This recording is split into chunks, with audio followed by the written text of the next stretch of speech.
Hi, welcome to fiery facts with తోట ప్రసాద్ గారు. Sir నమస్తే. నమస్తే అండి. సార్ యాజ్ రైటర్గా మిమ్మల్ని నేను ఒక రైటింగ్ మీద క్వశ్చన్ అడుగుతాను సార్. ఓకే సార్, ఇప్పుడు యాక్చువల్గా ఒక డైరెక్టర్ అవ్వాలంటే ముందుగా నువ్వు అసిస్టెంట్ డైరెక్టర్గా చేసావా సంథింగ్ ఏమైనా అడుగుతూ ఉంటారు. అంటే అసిస్టెంట్ డైరెక్టర్ అనే పదం కొంచెం గౌరవప్రదంగానే ఉంటుంది. ఓకే బట్ నేను ఒక రైటర్ అవ్వాలనుకుంటే సినిమా ఇండస్ట్రీలో ఇంతకుముందు ఎక్కడ గోస్ట్ రైటర్గా పనిచేసావా అని ఒక పదం యూజ్ చేస్తూ ఉంటారు సార్. నార్మల్గా చాలా ఇంటర్వ్యూస్లో కూడా నేను విన్నా ఈ గోస్ట్ రైటర్ అనే పదం. అంటే నేను విన్నది ఏంటంటే రాసేది గోస్ట్ రైటర్ కానీ పేర్లు మాత్రం వేరే వాళ్ళే ఉంటాయని. సో ఆ పదానికి అర్థం అదేనా? నేను గోస్ట్ రైటర్గా పనిచేశాను. గోస్ట్ రైటర్ అంటే తప్పు పదం కాదు, క్రెడిట్ ఇవ్వబడిన రచయిత. ఓకే, మొదటి విషయం. ఓకే, రైటింగ్ గ్రేడ్స్ ఏముంటాయి? Story, screen play, dialogues. So ఇదివరకు వేరే వేరే రైటర్స్ ఉండేవాళ్ళు. దాదాపు డైరెక్టర్వే కథ, స్క్రీన్ ప్లే, డైలాగ్స్ అవుతున్నాయి. రైటింగ్ టీం ఉంటున్నారు. ఇదివరకు ఏంటంటే పేర్లు వేయడానికి ఇష్టపడేవాళ్ళు కాదు. కొన్నిసార్లు ఏంటంటే ఆపద్ధర్మం కింద ఒక రచయిత రాస్తూ ఉంటాడు. ఆ రచయిత రాసింది సరిపోదు, ఇంకో రచయిత అవసరం అవుతాడు. ఓకే, చాలామందికి తెలుసు మోగ మనసు స్క్రిప్ట్ రాసింది మలపుడి గారు, కానీ ఆత్రేయ గారి పేరు మీద చలామణి అయిపోయింది. సో అందులో మలపుడి గారి కంట్రిబ్యూషన్ కూడా ఉంది. సో అది ఎందుకు అంటే ఆదర్ సుబ్బారావు గారితో ఉన్న అనుబంధం కొద్దీ దాని మీద ఆయన చేశాడు. ఓకే, అలాగే చాలామంది ఇదివరకు సీనియర్ రైటర్స్ ఒక రైటర్ రాసిన స్క్రిప్ట్లోకి వేరే రైటర్ వచ్చి ఒక సీన్ రాయొచ్చు, ఒక డైలాగ్ రాయొచ్చు, అలా జరుగుతూ ఉండేది. రాస్తున్నప్పుడు వాళ్ళ క్రెడిట్స్ ఇచ్చేవాళ్ళు కాదు. మేజర్ రైటర్ ఎవరికి ఉన్నారో అది మ్యూచువల్ అండర్స్టాండింగ్స్ మీద జరిగేవి. ఆ తర్వాత ఏమైంది అంటే రైటింగ్ అనేది ఒక కార్ఖానాలో అయింది.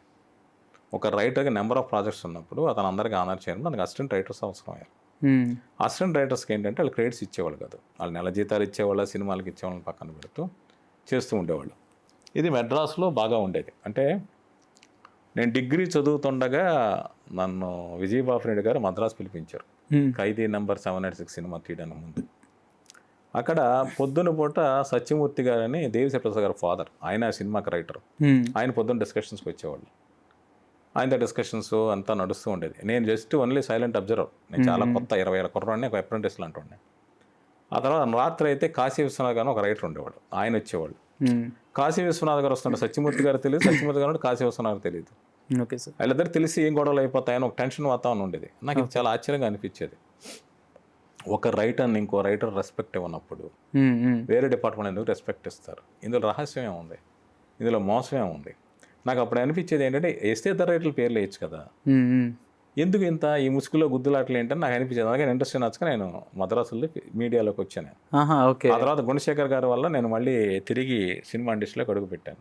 ఓకే, నేనేంటి అంటే రైటర్ల దగ్గర నేను అసిస్టెంట్స్గా పనిచేసింది లేదు. కోన వెంకట గారితో ఏదో 1-2 సినిమాలకి ఆయనతో పాటు నేను వర్క్ చేశాను తప్పితే రైటర్లతో కలిసి నేను వర్క్ చేసింది తక్కువ, అంతా డైరెక్టర్లతోనే. ఓకే, గుణశేఖర్ గారు, పూరి జగన్నాథ్ గారు, అలా హరిశంకర్ గారు, బోయపాటి శ్రీను గారు, వీళ్ళందరూ డైరెక్టర్ చాలా మందితో నేను కలిసి పనిచేశాను. మొదట్లో క్రెడిట్స్ ఇచ్చింది కదా. ఇంకొక విషయం చెప్తాను. గోస్ట్ రైటర్ అంటే చాలామంది అనుకుంటే ఆ గోస్ట్ రైటర్ 100% రాసేస్తే డైరెక్టర్ ఇంకో రైటర్ పేరు వేసుకుంటారండి. అది తప్పు. గోస్ట్ రైటర్ అనేవాడు కంట్రిబ్యూషన్ ఉంటుంది. ఓకే, కొన్ని సినిమాలకు 1% కావచ్చు, 10% కావచ్చు, 50% కావచ్చు. అంతే పూర్తిగా అతను రాసేస్తే డైరెక్టర్ రైటర్ వేసుకున్నా తప్పు. ఓకే, గోస్ట్ రైటర్గా వెళ్ళడం అనేది నా చాయిస్. ఇప్పుడు కొంతమంది కండిషన్స్ పెడతారు. నా పేరు వేస్తేనే నేను రాస్తాను, నా పేరు సోలోగా వేస్తేనే నేను రాస్తాను.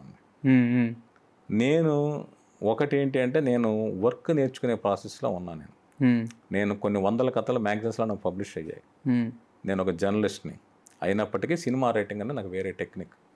దాన్ని నేర్చుకున్నప్పుడు ఒక ఎల్కేజీ యూకేజీ స్టూడెంట్ ఎలా నెమ్మది క్లాస్ నేర్చుకుంటే అలాగే అనుకునేవాడు. అందులో పేర్లు పడకపోయినా నేను బాధపడేవాడిని కాదు. నా బాధ ఏంటి అంటే నా బాధ ఎప్పుడు ఒకటే, పనిచేసిన వాడి పేరు కాకుండా పనిచేయని వాళ్ళ పేర్లు వేస్తేనే నాకు ప్రాబ్లం. ఓకే, నా ఫైట్ కూడా అదే. నా సినిమాలు చూడండి, ఏ సినిమాలను చూడండి, నాతో పాటు ఇంకో 2-3 రైటర్స్ పేర్లను నేను అభ్యంతరం చెప్పను. నేను డైరెక్టర్లకి, ప్రొడ్యూసర్లకి నేను చెప్పను. అంటే నేను డిమాండ్ చేసే స్టేటస్లో లేను. అయినప్పటికీ ఏంటంటే నా ఒక్కడి పేరు వేస్తేనే నేను పనిచేస్తాను, వేరే రైటర్ల పేర్లు పడడానికి లేదు, వేరే రైటర్ రావడానికి లేదని నేను మాట్లాడను. ఎందుకంటే ఒక రైటర్గా నేనెంత వాడినో ఎదుటి వ్యక్తులు కూడా అదే సరస్వతి. నేనే కనీసం గౌరవం ఇవ్వకపోతే ఇంకెవరు రెస్పెక్ట్ ఇస్తారు? ఇది నా పాయింట్ ఆఫ్ వ్యూ. అందువల్ల గోస్ట్ రైటర్ అనే దాంట్లో నాకు తప్పు కనిపించదు. నేను గోస్ట్ రైటర్గా చాలా సినిమాలు చేశాను, వాటి గురించి చెప్పుకోవడం కూడా అనవసరం. అదే సార్.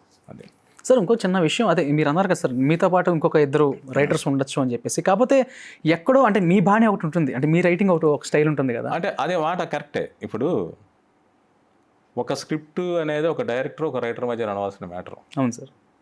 అంతే తప్పితే ఇద్దరు ముగ్గురు కలిసి ఇది మహాభారతం కాదు, నన్నయ్య తిక్కన్న ఎర్రపగడ ముగ్గురు కూర్చుని సెపరేట్గా రాయడానికి. ఇప్పుడు హాలీవుడ్లో ఏంటి అంటే 2 నుంచి 4 హాలీవుడ్ రైటర్ స్క్రీన్ ప్లే రాస్తారు, వాళ్ళ పేర్లు కూడా పడతాయి, అది వేరే. ఇక్కడ మనది డైలాగ్స్ బేస్డ్ మీడియా, ఇండియన్ సినిమాని డైలాగ్స్ బేస్డ్. అక్కడ డైలాగ్ కార్డ్ అనేది మొదట్లో హాలీవుడ్ సినిమాలో మొదట్లో డైలాగ్స్ కార్డ్ పడేది 40s వచ్చిన సినిమాలకి 30s వచ్చిన సినిమాకి. ఇప్పుడు వచ్చే సినిమాలకి నేను చూసి లాస్ట్ 20-30 ఇయర్స్లో నాకు ఇప్పుడు ఏ సినిమాకి డైలాగ్ కార్డ్ నేను చూడాలి హాలీవుడ్ సినిమాకి. నేను వాళ్ళు మిస్ అయినా తెలియదు కానీ అన్నిటికీ స్క్రీన్ ప్లే కార్డ్సే పడతాయి. మన కథ వేరు, స్క్రీన్ ప్లే వేరు, డైలాగ్స్ వేరు. ఇప్పుడు మీరు అన్నా కదా అసిస్టెంట్ డైరెక్టర్ అసోసియేట్ డైరెక్టర్లని, అలాగే నాకు స్క్రిప్ట్ అసోసియేట్ అని కూడా పేర్లు వేశారు. ఓకే. ఇప్పుడు కథా సహకారం అని పూరి జగన్నాథ్ పత్రిక వేశారు, స్క్రిప్ట్ అసోసియేట్ అని మెహర్ రమేష్ గారు వేశారు, ఇంకా వేరే సినిమాలకి వేశారు, ఆ తర్వాత డైలాగ్స్ స్క్రీన్ ప్లే కార్డు కూడా వేశారు. సార్ ఇంకొక విషయం, అంటే ఈ క్వశ్చన్ వచ్చేసి నాది కాదు, మా ఎడిటర్ది. యాక్చువల్గా మీ వీడియో ఎడిట్ చేస్తుంటే అంటే మీ యొక్క సబ్జెక్ట్ అంతా విని, అన్న మరి ఈయన రాశారు కదా మూవీస్, ఈయన ఎప్పుడు డైరెక్ట్ చేయలేదా అని ఒక మాట అడిగాను. ఓకే. సో మీకు ఎప్పుడు డైరెక్షన్ చేయాలి అని అనిపించలేదా సార్? అంటే 15 years బ్యాక్ నేను అనుకున్నా. నేను అప్పుడు ఒకేసారి 5-6 పెద్ద పెద్ద సినిమాలు చేస్తూ ఉన్నప్పుడు, అంటే సోలో రైటర్గా రాస్తూ ఉన్నప్పుడు నెక్స్ట్ సినిమా డైరెక్షన్ అనుకున్నాను. ఆ మధ్యకాలం హెల్త్ అప్సెట్ అవ్వడం వల్ల నా ఫైట్ ఫోకస్ మారింది. ఓకే. నా పర్సనల్ ఇష్యూస్ మీదకి వెళ్ళి నేను డైరెక్షన్ అనే థాట్ పక్కన పెట్టాను. 59 సార్. ఇప్పుడు నన్ను నమ్మి ఎవరు డైరెక్షన్ ఛాన్స్ ఇస్తారో నాకు తెలియదు. ఓకే. నాకు మీరు ఎందాక అన్నారు, ఒకటి ఏంటంటే 4 రైటర్ రాయడం అనేది సినిమాకి అడ్వాంటేజ్, 4 రైటర్స్ కంట్రిబ్యూషన్ వస్తుంది, కానీ రైటర్కి అడ్వాంటేజ్ కాదు. ఇప్పుడు నేను చాలా దాదాపు ఇండస్ట్రీలో ఉన్న దాదాపు ప్రముఖ హీరోలందరితో నేను పనిచేశాను. ఇప్పుడు ప్రభాస్ గారు కావచ్చు, రామ్ చరణ్ గారు, అల్లు అర్జున్ గారు, ఎన్టీఆర్ గారు, రాణా గారు, వీళ్ళందరితో కలిసి నేను పనిచేశాను. ఇప్పుడు విష్ణు గారితో కన్నప్ప సినిమా పనిచేశాను. వీళ్ళందరితో పనిచేసినా నాకు ఇండివిజువల్ రికగ్నిషన్ అనేది పూర్తిగా అనుకున్న స్థాయిలో అది సార్. ఎందుకంటే నా సోలో క్రియేట్ రాకపోవడం వల్ల, నేను షేర్ చేసుకోవడం వల్ల నాకు రాలేదు. సినిమా సక్సెస్ ఫెయిల్యూర్ పక్కన పెట్టండి, ఒకసారి సినిమా ఫెయిల్ అయినా కూడా కంటెంట్ బాగుందని రిజిస్టర్ అయితే తెలియదు. ఇప్పుడు మీరు ఇందాక రుద్రమదేవిలో మాట చెప్పారు, ఒక తల్లి పాలు తాగిన వాళ్ళందరూ అన్నదమ్ములు అయితే ఒక నది నీళ్లు తాగిన వాళ్ళందరూ అన్నదమ్ములు కారా అని ఆ డైలాగ్ రాసింది నేనే. ఇప్పుడు టైటిల్స్లో ఏముంటాయి, పరశుర్ బ్రదర్స్, విపంచి నా పెన్ నేమ్తో ఉంటుంది ఆ టైటిల్, రాజసింహ గోన గన్నారెడ్డి అని ఉంటుంది. ఆ డైలాగ్ ఎవరు రాశారు అనుకుంటారు? కింద స్క్రోలింగ్ రాదు కదా, ఈ డైలాగ్ రాసిన తోట ప్రసాద్, ఈ డైలాగ్ రాసిన పరశుర్ బ్రదర్స్, ఈ డైలాగ్ రాసిన XY చేయడం రాదు. అదే సార్. అది యూనిట్ వాళ్ళకి తెలుస్తుంది, బయట వాళ్ళకి తెలిసింది అనుకోండి, అదే నాకు అడ్వాంటేజ్. అదే సార్. సో నేనేమనుకుంటానంటే, ఓకే నా కంట్రిబ్యూషన్ ఉంది, సినిమాకి ఇంకోళ్ళది కూడా హెల్ప్ అవుతుంది, సినిమాకి హెల్ప్ అవుతుంది అన్న పాయింట్ ఆఫ్ ఇంతకాలం పనిచేశాను. నాకు హెల్ప్ అవ్వాలి, నాకే ఉండాలని అనుకుంటే అప్పుడు నాకు రికగ్నిషన్ వస్తుందేమో. నేను రైటర్గా సక్సెస్ అయితే అప్పుడు నాకు డైరెక్టర్గా డోర్స్ ఓపెన్ అవుతాయి. సో నేను ఆలోచన పందాన్ని మార్చుకుంటే జరుగుతుందేమో నాకు తెలియదు. ఇప్పుడు కొంతమంది రైటర్స్ ఉన్నారు, నేను తప్పుపడడం కాదు, వాళ్ళు స్ట్రిక్ట్గా చెప్తారు, ఎంత పెద్ద డైరెక్టర్ అయినా కూడా నాకు సోలో కార్డు కావాలి, రైటర్గా నా ఒక్కడి పేరే ఉండాలి.